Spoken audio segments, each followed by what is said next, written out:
매일 말씀 10분 강론, 오늘은 사순 2주간 월요일입니다. 루카복음 6장 36절에서 38절입니다. 그때 예수님께서 제자들에게 말씀하셨다. 너희 아버지께서 자비하신 것처럼 너희도 자비로운 사람이 되어라. 남을 심판하지 마라. 그러면 너희도 심판받지 않을 것이다. 남을 단죄하지 마라. 그러면 너희도 단죄받지 않을 것이다. 용서하여라. 그러면 너희도 용서받을 것이다. 주어라. 그러면 너희도 받을 것이다. 누르고 흔들어서 넘치도록 후하게 되어 너희 품에 담아 주실 것이다. 너희가 되질하는 바로 그 되로 너희도 받게 될 것이다. 주님의 말씀입니다. 그리스도님 찬미합니다. 네, 용서하여라. 그러면 너희도 용서받을 것이다. 자비로우신 하느님처럼 나도 자비롭게 되라는 말씀 아닐까요? 너희 아버지께서 자비하신 것처럼 너희도 자비로운 사람이 되어라. 자비는 성경에서 하느님의 절대 속성에 속하는 말씀이죠. 성경에는 여러 가지 자비의 용어들이 존재합니다. 먼저 여성적 자비는 히브리 말로 라하밈인데 어원은 자궁이라는 말을 하는 그 언어에서 나옵니다. 자궁은 그 안에 아기를 감싸 안는 거 아니겠어요? 그 감싸 안는 게 자비죠. 라하밈. 인간의 모든 존재는 어머니 품, 곧 아기 주머니 라하밈 속에서 10개월을 지냅니다. 그러므로서 자비는 생명을 품어 안는 것을 말합니다.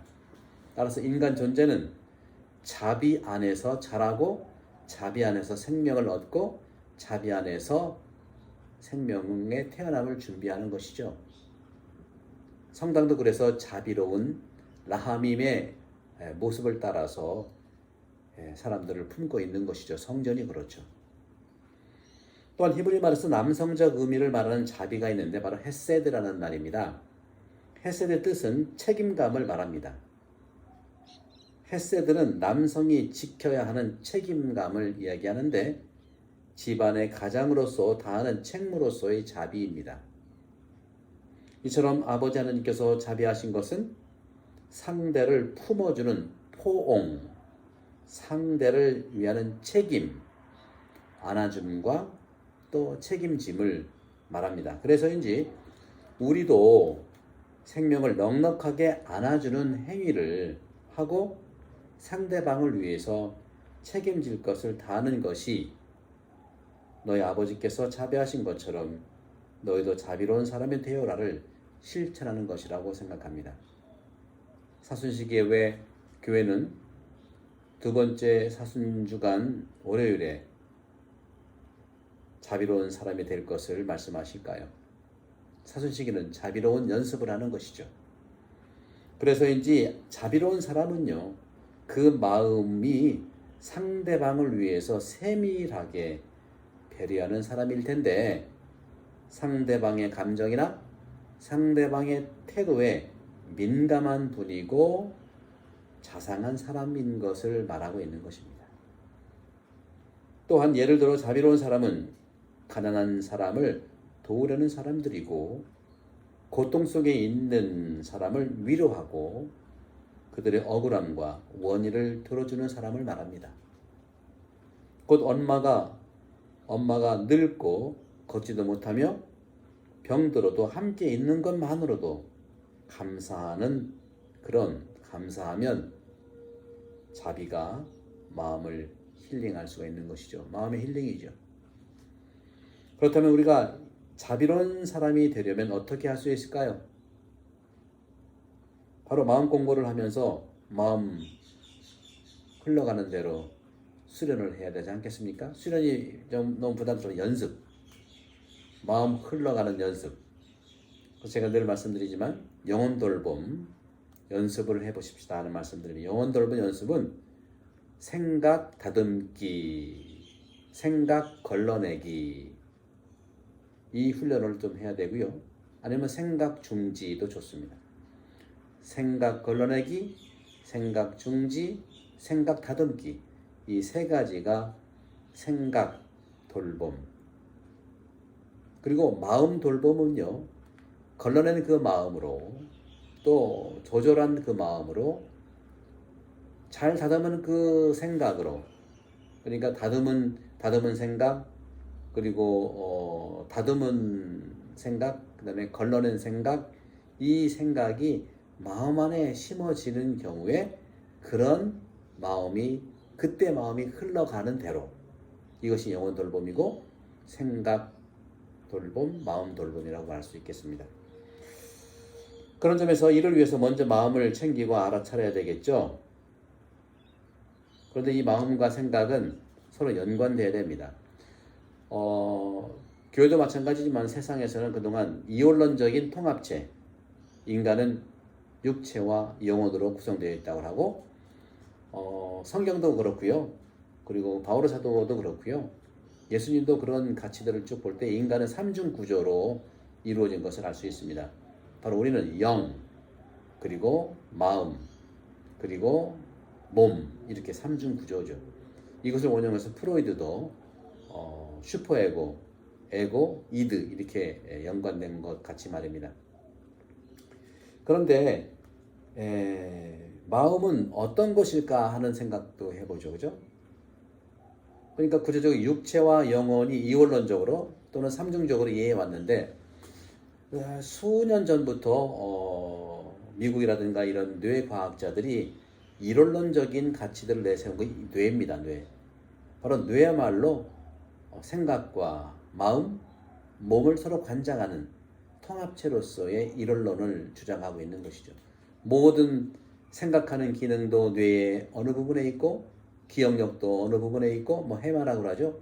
그런 변연계, 그다음에 여러 가지 뇌간 이런 연구들을 많이 했어요. 그래서 뭐 파충류의 뇌의 모습도 우리가 가지고 있고, 또 포유류의 뇌도 우리가 가지고 있고요. 여러 가지 이런 인간의 그런 뇌의 머리도 가지고 있고 하는 것들을 연구를 많이 하다 보니까 생각으로 연결되어 있는 뇌, 흘러가게 두는 마음으로서의 움직임은 뇌, 또 몸과 연관되는 그런 뇌를 통해서 삼중 구조가 됐든 이원론적인 것이 됐든 그것을 연구하는 것이 굉장히 많았습니다. 어쨌거나 그러면서도 그런 기능들이 우리 안에 아무리 그 뇌 연구를 한다 하더라도 그 기능들은 여전히 남아있는 것이죠. 마음은 어떤 것일까? 마음은 감성들의 상징적 공간일 뿐만 아니라 감정, 즉 느낌들의 집이죠. 또한 성경에서 마음은 모든 내적 생활과 연관됩니다. 루가복음 6장 37절, 남을 심판하지 마라. 그러면 너희도 단죄받지 않을 것이다 하고 말씀하십니다. 현실에서 우리는 심판하는 말을 참으로 많이 하죠. 예를 들면 우리는 다르다는 표현을 틀리다는 말로 많이 표현하고요. 또 맛이 틀리네요, 이것을 맛이 다르네요 하면 어떨까요? 기도할 때도요, 역시 우리는 주님 제가 교만했어요 하고 표현하기보다는 주님 제가 말을 많이 했어요 하는 사실과 그런 팩트를 말씀드리면 어떨까요? 판단하지 말고 자신의 생활하면서 만나는 분야에서 정말 기술과 사실 또는 진실을 표현하는 훈련을 하면 어떨까요? 그렇다고 해서 우리 한국 사람들의 인간관계에 마음을 전달하는 말이 사라지지 않습니다. 서양의 언어는 기술과 사실, 대화의 언어고 한국은 말은 소통의 언어입니다. 특별히 마음으로 드러나는 소통. 따라서 욕쟁이 할머니가 식당에서 욕을 먹어가면서 손님들이 오는 건 참 전 세계에 없을 겁니다. 근데 그 욕쟁이 할머니의 말을 우리가 기분 나빠하지 않은 이유는 뭡니까? 마음은 안 그렇거든요. 제가 아는 그 조신부님이 계세요. 조바오로 신부님. 그분은요, 친하면은 무조건 반말해요. 육두문자도 가끔 하시고요. 근데 정말 싫어하는 사람, 정말 관심이 없는 사람은 그 사람들 존댓말 하더라고요. 마음이 이루어지지 않기 때문에 그런 거 아닐까요? 제가 그런 모든 걸 두둔하려고 하는 건 아닙니다. 한국 사람은 소통의 언어이고 미국 서양의 언어는 기술, 대화의 언어, 표현의 언어라는 거죠. 따라서 서양의 언어에서는요, 어떻게 보면 나이스하게 얘기하는 것을 볼 수가 있어요. 지적하거나 그런 것보다는 이렇게 해야 되지 않겠습니까? 뭐 이렇게 얘기하는 거죠. 한국말하고 달라요. 소통의 언어인 한국말, 기술과 또 표현의 언어인 서양의 언어, 영어. 잘 조절을 할 필요가 있겠죠. 이것도 이 언어에서 오는 가정에서의 자녀와의 대화도 그런 거라고 느낍니다. 그런 점에서 이를 위해서 먼저 나에 대해 솔직하게 말하기를 시작하면 어떨까? 그러면 이웃을 위해서도 크게 달라질 것이라고 저는 믿는 것입니다. 사랑하는 형제자매 여러분, 오늘 우리에게 말씀하신 자비하신 하느님처럼 자비로운 우리 스스로가 되기를 축복합니다. 감사합니다. 성부와 성자 성령 여러분 모두를 강복합니다. 감사합니다.